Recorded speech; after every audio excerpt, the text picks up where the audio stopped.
దేవి శరన్నవరాత్రులో భాగంగా ఈరోజు మహాలక్ష్మి అవతారంలో అమ్మవారు మనకు దర్శనమిస్తారు.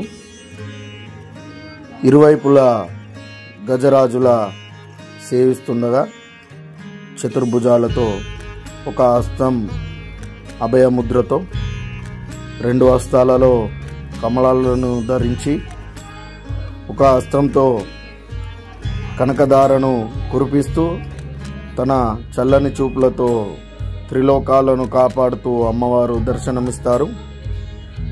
మహాలక్ష్మి అమ్మవారిని దర్శించుకోవడం వల్ల ఐశ్వర్య ప్రాప్తి, విజయం లభిస్తుంది అన్న భక్తుల విశ్వాసం.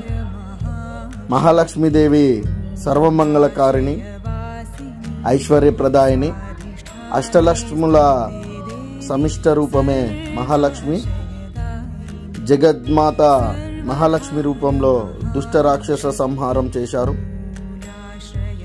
3 శక్తులలో ఒకటైన శ్రీ మహాలక్ష్మీదేవి అమితమైన పరాక్రమాన్ని చూపించి హాలుడు అనే రాక్షసుడిని, డోలాసూరుడు అనే రాక్షసుడిని వధించింది. శక్తిత్వంలో మధ్యశక్తి ఈ మహాలక్ష్మి అమ్మవారిది. ఈ అమ్మవారిని ఉపాసిస్తే ఫలితాలు త్వరగా కలుగుతాయి. లక్ష్మీదేవి ఆ పేరు లక్ష అనే సంస్కృతంలో నుంచి ఉద్భవించింది, అందుకే లక్ష్మీదేవి అని అంటారు. శ్రీమాత్రే నమః. జై మాతాజీ.